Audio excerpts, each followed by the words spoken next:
Il a regardé sa montre, il a dit, mais dans quelques minutes, on va siffler, c'est le couvre-feu. Parce que l'internat où nous étions, c'est qu'à 21h, on a arrêté et tout le bruit, on éteint les lumières, il n'y a plus rien, tout le monde doit dormir. Celui qui parle, il sera puni. Alors Charles me regarde et dit, c'est pas possible, ça prendra un peu de temps. C'est là où j'ai dit toujours, la religion envahit les gens. Les gens croient que pour recevoir Jésus, ça prend du temps. Je ne comprends pas pourquoi. Aujourd'hui, je ne vais pas vous donner le temps. Immédiatement, quand tu dois recevoir Jésus, tu vas le faire. Maintenant, immédiatement. Amen. Charles a dit, bon, on peut faire ça demain. J'ai dit, on va faire quoi demain? Il a dit, demain, parce que dans sa tête, il faut s'asseoir et commencer à regarder tous tes péchés avant. Tout ce que tu as fait dans la vie, et puis tu commences à parler, tu réfléchis, tu te repens. Vous connaissez comment religieusement on fait accepter les gens à Jésus. Donc lui aussi il était de cette façon-là. Alors pour lui, il dit, ça peut se faire demain parce que maintenant on n'a pas le temps. Et dès qu'il commence à dire ça, on a sonné. On appelait ça couvre-feu.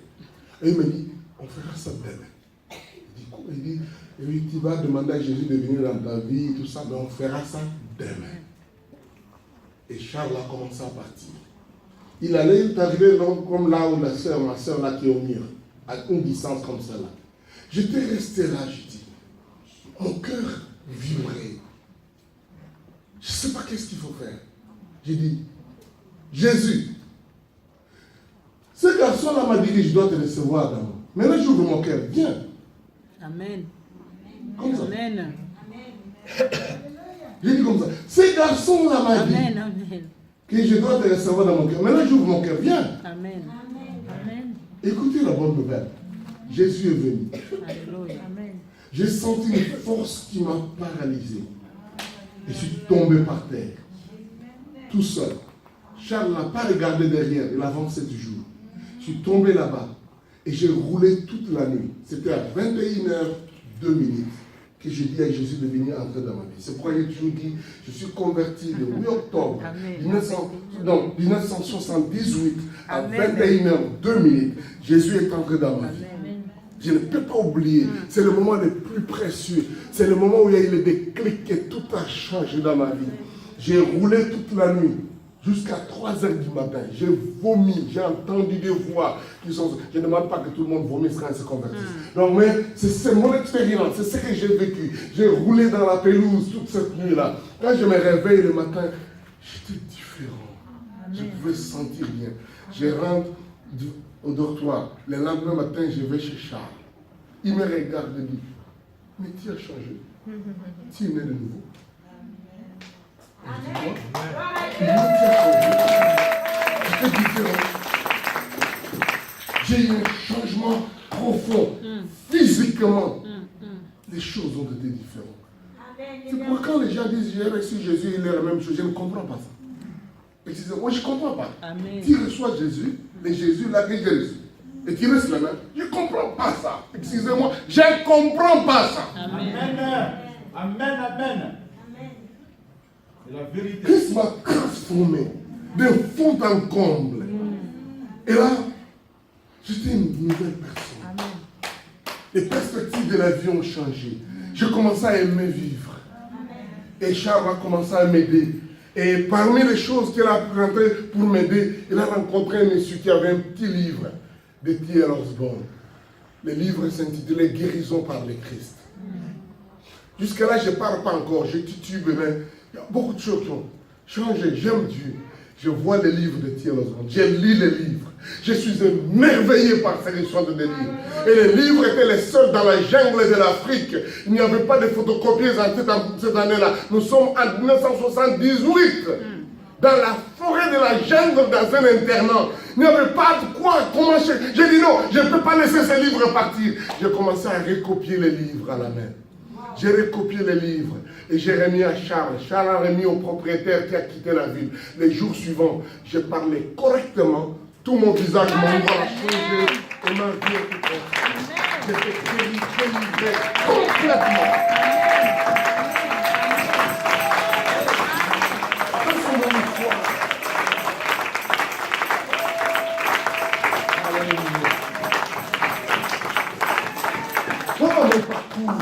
Voilà comment les choses ont changé dans ma vie. Alléluia. C'est pourquoi je dis toujours, Jésus-Christ est le même hier, aujourd'hui, éternellement. Il est capable de faire. Et ce qu'il a fait pour moi, il peut le faire pour n'importe qui. Alléluia. Alléluia. Et depuis ce temps-là, je donne mon témoignage. Je proclame Jésus vivant. J'aime le Seigneur, j'aime la vie. Je parle. Et Dieu a pris ces garçons qui titubaient, ces garçons qui n'étaient pas beaux. Il a fait de lui un prédicateur. Je prêche l'évangile. J'ai vibré jusqu'à mon dernier souffle. Proclamer la bonté, la puissance de Jésus. Il est le même hier, aujourd'hui et éternellement. Jésus est réel. Je ne sais pas à qui je parle ce matin. Alléluia. Gloire au Seigneur. Pourquoi les gens, quand ils me regardent, ma passion, ma joie, quand j'étais tout jeune, les gens me disaient, mais tu vas abandonner ça. Je dis, mais je vais abandonner pour rentrer où? Amen. Est-ce que vous autres, peut-être, vous pensez avoir été mieux avant? Moi, j'étais quoi? Moi, j'étais légume. J'étais monstrueux avant de connaître Christ. Avec tout ce qu'il m'a fait. Je vais abandonner la foi. J'aime Jésus. Je parle de Jésus. De lui en lui. Il est tellement réel. Et ma joie, c'est de savoir que ce qu'il a fait pour moi, il peut le faire pour tout le monde. Il n'est pas un Dieu qui fait exception des personnes. Et je proclame ça, je vois des résultats partout. Quand je vois des enfants, quand je vois des parents qui ont des enfants autiques, qui ont des enfants qui les ont mis, qui voient des enfants qui titubent, je me vois dans ces enfants-là.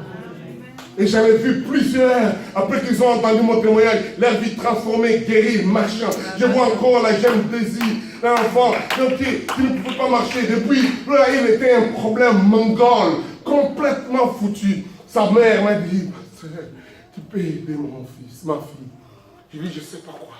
J'ai pris seulement un Désir dans mon main. On a parlé avec les parents, beaucoup d'autres choses. J'ai dit, elle a besoin de sentir l'amour. C'est Jésus-là qui m'a changé. Il va faire quelque chose pour Désir. Après l'entretien, j'ai retourné Désir avec le mère de sa mère. Je suis rentré à la maison. Le lendemain matin, sa mère m'a dit, Pasteur, des images. Des images, des images. Il dit, Pasteur, c'est incroyable, des images, je ne l'ai jamais marqué. Alléluia.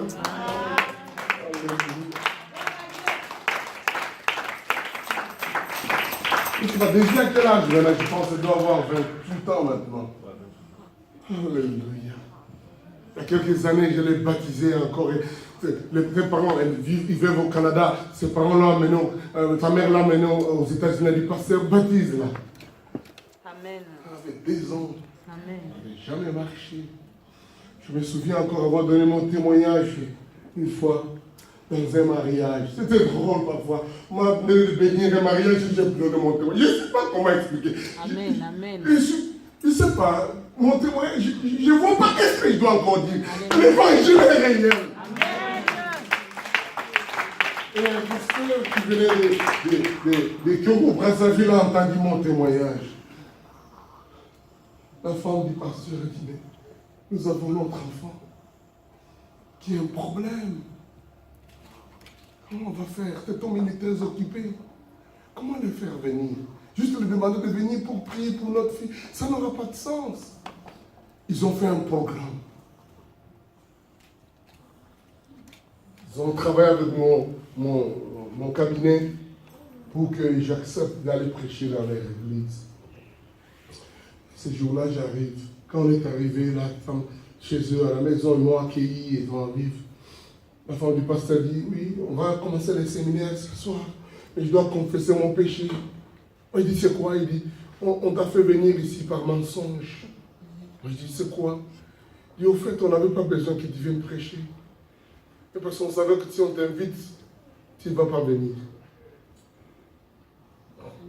Je dis à mon mari, cherchons une astuce pour faire venir cet homme.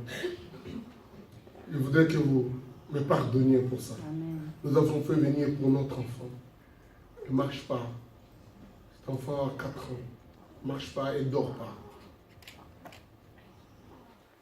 Nous avons entendu ton témoignage.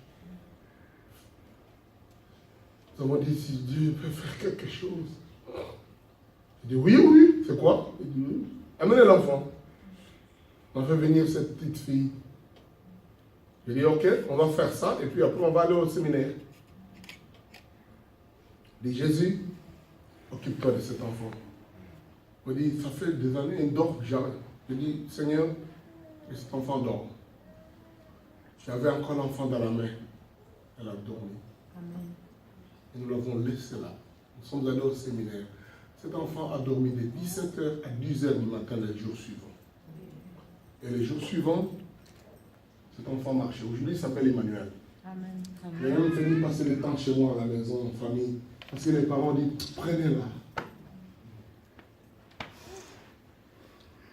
Jésus est réel. Amen. Jésus est réel. Je ne sais pas pourquoi.